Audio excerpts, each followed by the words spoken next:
I'm a Christian and a Mennonite, and something that I feel called to as part of my faith is to care for the poor and the marginalized in our country. And a case that a lot of people here are probably familiar with, but I'm not sure that you have heard anything about, is a Mennonite pastor in Iowa City, just 45 minutes away from here. I just left there. Right. I do too. I'm from there. Was deported in March, despite having children who are citizens and a long track record of being here and being a pastor and ministering to the community in Iowa City. I know that in the past you have kind of talked about supporting comprehensive immigration reform, and yet especially within the Republican Party, but even just kind of overall, that's been a really contentious issue. So Apparently, yeah. Right. I've been told that. I'm wondering kind of what you would do as a presidential candidate and as president to kind of navigate that territory of a contentious issue and also try to keep families together. Great question. In fact, it's a question that goes to, first of all, a policy that is important for high sustained economic growth. We have a broken immigration system that's holding us back from the kind of growth that we need, and I'll talk about that. But it's also a question of authenticity and genuineness and being who you are, having a compass that points north. And what I've learned in my political life and just being Jeb is that you can't bend with the wind. So to answer the political question, I believe what I believe, and I believe in comprehensive immigration reform because I know that it will help us create high sustained economic growth where more people can earn success. And so because people disagree with me and my own party, not everybody, trust me, but a lot of people that have a differing view, the natural inclination, and we see it with Hillary Clinton doing the same thing on the left, and we see candidates that had views that are kind of moving away from them on our side. It's not in my nature to do that. So let me explain what I do believe. I believe that we need to secure the border. First and foremost, we need to secure the border. Coming here legally should be easier than coming here illegally. That should be the first step. Coming here with a legal visa doesn't mean that you stay permanently. 40% of the illegal immigrants that come to this country stay. They come legally and they just stay.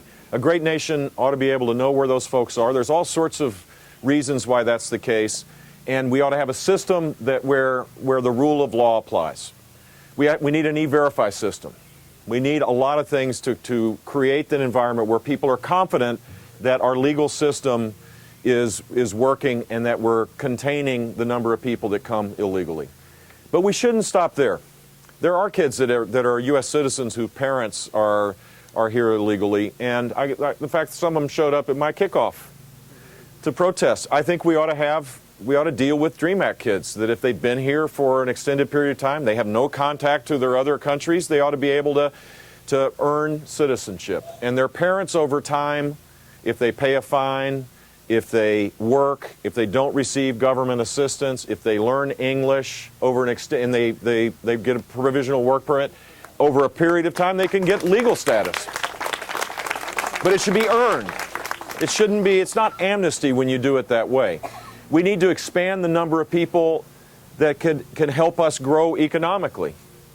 So we should expand the number of economic immigrants and narrow the number of people that come by family. I agree with you that separating family is not an American value, but I think I can tell you we're the only country in the world where family petitioning, which is part of our legal immigration system, is defined by spouse, minor children, every country has that, adult siblings, and adult parents. And we've had it since the early 1960s. And the net effect is family petitioning is about 80 to 85% of all legal immigration. Canada, with one-tenth of our population, has more economic immigrants. So the shortages in the skilled jobs and others that exist in Canada are filled in a strategic way based on need.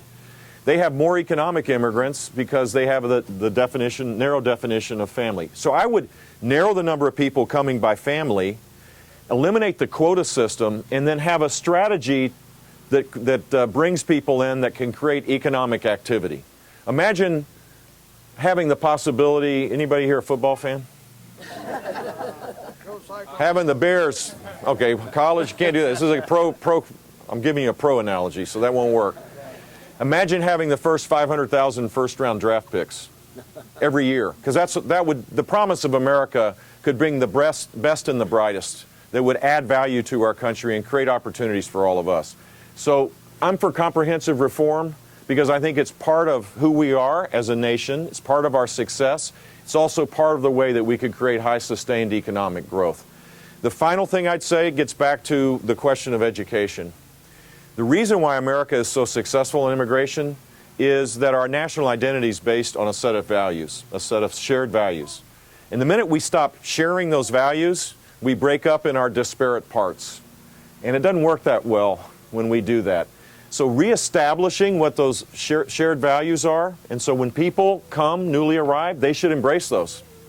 They should embrace those values just as native-born Americans have to, which leads me to believe that we need much more robust civic education, an appreciation of our culture, our heritage, our history, our Constitution. Coming here and living here, I know you feel this, is the greatest privilege of any human being. What a blessing to live in the United States. And everybody that lives here should share that joy, that belief that we're an extraordinary country. And if you look at our civics courses and social studies here in Washington, I promise you, if you haven't seen your 8th grade civics social studies courses about who we are as a nation, you'd be surprised. We need to restore a much more robust, rich appreciation of our past. And immigrants will embrace that, I promise you. They will embrace that. And when they do, we'll be a lot better off. Final thing I'll say about this is way too long of an answer in Washington, Iowa about immigration, but the final thing I'll say is the President has had the opportunity to do his version of what I just described. He could have done it his first 2 years. He promised it, in fact, and he didn't do it because he wants to use this as a political issue. He likes this as a wedge issue. He thinks Democrats win by not solving this. There's some indication that he might be right about that. So he doesn't want to solve this, and the reason, and it's proven by the fact that instead of going to Congress and doing what presidents used to do, which is find consensus, find bipartisan approaches, have humility to be able to have give and take, to be able to get to a point where you get to a win-win, instead of doing that, he's using executive order authorities that he doesn't have, the Constitution doesn't grant him.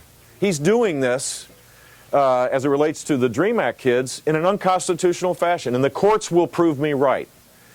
And it creates a more poisonous environment rather than an environment where we can get things done. So whether it's taxes or regulation or immigration or an energy policy or ultimately getting to the point where we fix our entitlement challenges that are going to overwhelm the next generation, we need a president that stops using power he doesn't have in the Constitution and starts with humility to work with Congress to start fixing these things the way we used to do it.